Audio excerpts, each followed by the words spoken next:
Welcome to Bedtime Myths and Mysteries, where legends never sleep. Tonight, we follow a trail of ink that should have dried a century ago, yet somehow, impossibly, arrived in a stranger's hands as if time itself had paused to deliver one last secret. This is the story of the Christmas card that arrived 100 years late. The story begins when winter was still young that year, barely brushing its cold fingers across the rooftops, leaving thin ribbons of frost clinging to windows like ghostly signatures. In a small English town, the postman made his usual morning round, his boots crunching through the pale shimmer of early snow. Most of his deliveries were predictable: catalogues with smiling families in woolen jumpers, electricity bills no one wanted, brightly illustrated children's letters addressed eagerly to the North Pole. But buried beneath them, caught between two modern envelopes, was a card unlike any he'd seen in decades. The paper was yellowed, brittle at the corners, soft as fabric from age. The stamp bore the face of a monarch who no longer ruled, and the handwriting, flowing, looping, almost painfully elegant, belonged to a world long buried under time. He turned it over. There was no return address, only a name he did not recognize, followed by a single word: Rosebridge. Not an address, not anymore, just a memory of one. When he delivered it to the house, the woman who opened the door stared at it as though he'd placed a piece of a dream in her hands. She was elderly, her silver hair bound in a soft coil, her eyes clouded, but still bright with the kind of memory that stirs when something long forgotten brushes against the mind. "I haven't heard that name since I was a child," she whispered. "Rosebridge. My grandmother used to speak of it." She didn't open the envelope right away. She placed it on her kitchen table, next to a mug of cooling tea, and stared at it as though afraid the moment she touched it, the spell would break. After all, how often does something survive the turning of a whole century only to land perfectly on your doorstep? Time usually erases such small things, buries them in basements that flood, post offices that burn, attics that collapse under their own dust. But this card had traveled past every disaster untouched. It had stepped through 100 winters without losing its way. And now, somehow, it asked to be read. When she finally slit the envelope open, the paper inside unfolded like a fragile wing. A simple Christmas card, hand-painted with a winter lane, a pair of children pulling a sled behind them. Snow dotted the branches of skeletal trees. A lantern glowed warmly from a cottage window. The handwriting inside trembled with age, but remained legible, as though the writer's voice had been preserved beneath layers of time. "My dearest Eleanor, Christmas draws near, and though the world feels unbearably cold without you, I find warmth in the thought that this card may yet reach your hands before the new year. I miss you more than breath. I miss your laugh, your soft scolding when I forget my gloves, the way you tilt your head before speaking. If fate is kind, meet me by the old bridge on Christmas Eve. I will wait, no matter the weather. Yours, always, Thomas." The woman who read it, Margaret, felt her throat tighten. Eleanor was her grandmother's name, but the story she had grown up hearing was not this one. According to her family, Eleanor had married young, to a kind but distant man from the next village over. No one had ever mentioned a Thomas. No one had spoken of secret winter meetings or snowbound promises beneath an old bridge. And yet the card in her trembling hands made it undeniable. Before her grandmother married, someone else had loved her fiercely. Someone who waited at a bridge through the bite of a long-ago Christmas night, not knowing she never received his message. Margaret pressed the card to her chest, feeling its brittle warmth. But another thought stirred, a whisper at the edges of reason. Why did it arrive now? Why, after 100 years, did time decide to carry this message through? She went looking for answers. Her first stop was the local historical society, a cramped room above the library that smelled of damp paper and restoration glue. The curator, a gentle man with spectacles that slid constantly down his nose, examined the card beneath a lamp. "This stamp was printed in 1914, he said, "just before the war."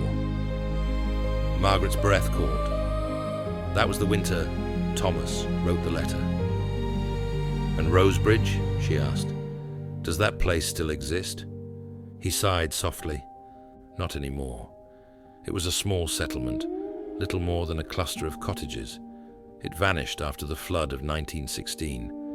The river swallowed nearly everything. She felt a chill. And the bridge? Gone. "Anyone named Thomas recorded in the area?" The curator opened an old ledger, its pages stiff with history. "Yes, Thomas Larkin, age 23, declared missing in action, December 1914. The date froze her heart. The same winter he wrote the card. He might never have made it to the bridge at all. She left the library feeling as though the air around her was thinner, the sky heavier, the world slightly misaligned. She imagined the young man writing by lamplight, sealing the envelope, dropping it into a postbox, with hope, sharp enough to carve into stone. She imagined him leaving for the front, believing the card would reach its destination long before he marched toward danger. And she imagined her grandmother, young, waiting, unaware of any letter, unaware of a love cut short, not by choice, but by the cruel machinery of war and chance. For days afterward, Margaret couldn't shake the feeling that the card had not simply arrived.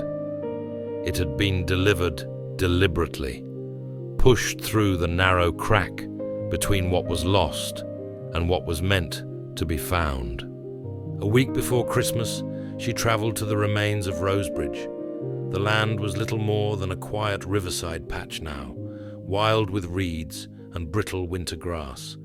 But beneath the snow, she found stones, broken walls swallowed by time, fragments of old foundations.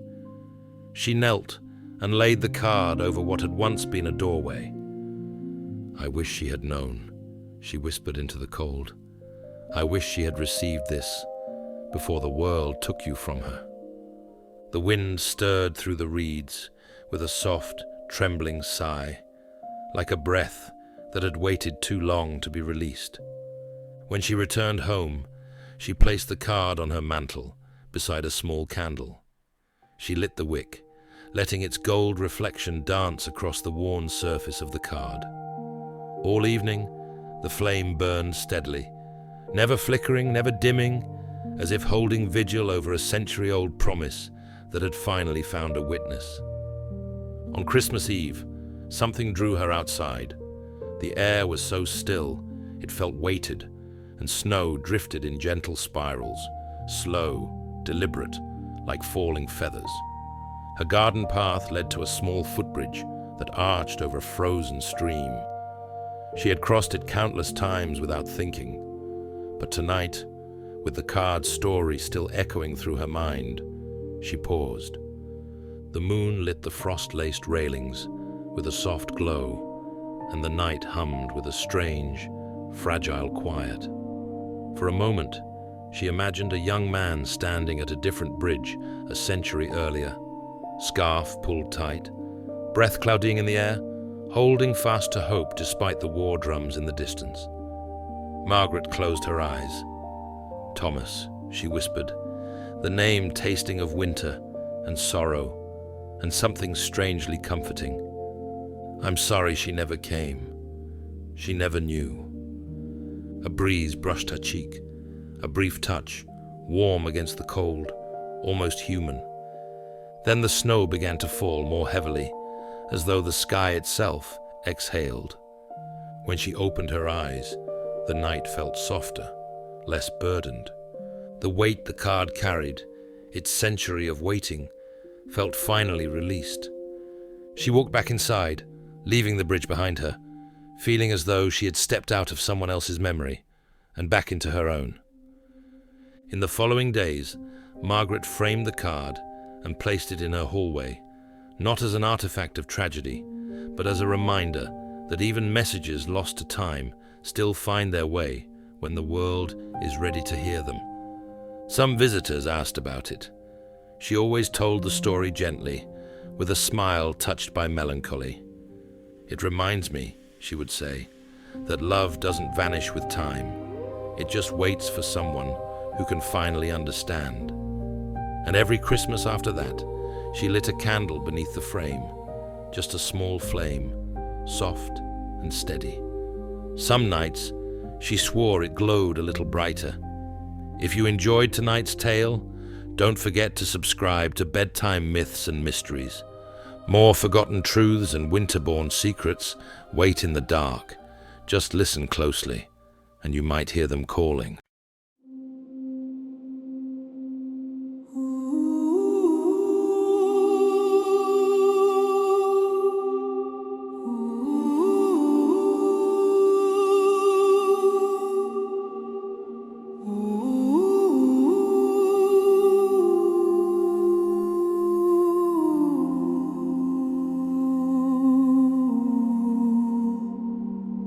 The postman came at sunrise, frost gathered on his coat. He handed her a card that looked too delicate to hold. A stamp from 1914, a name she knew from stories. She placed it on the table where the early light fell softly. And when she opened up the paper, her hands began to shake. A boy named Thomas wrote a letter her grandmother never saw or read. Some letters take the long way around, traveling years without a sound, but the heart behind them doesn't fade, even when the edge is frayed. A message lost then finally found, snow still falling, no one around. Some words stay warm through wind and rain, even when they're late by decades. He wrote, "Eleanor, meet me by the bridge on Christmas Eve." His handwriting steady, filled with hopes he meant to keep. She checked the old records, his name marked did not return. A soldier taken young, with a promise left unlearned. She walked down to the riverbank and set the letter down, whispering she would have come to meet you if this card had made its round. Some letters take the long way round, traveling years without a sound, but the heart behind them doesn't fade, even when the edge is frayed. A message lost then finally found, snow still falling, no one around. Some love stay warm through wind and rain, even when they're late by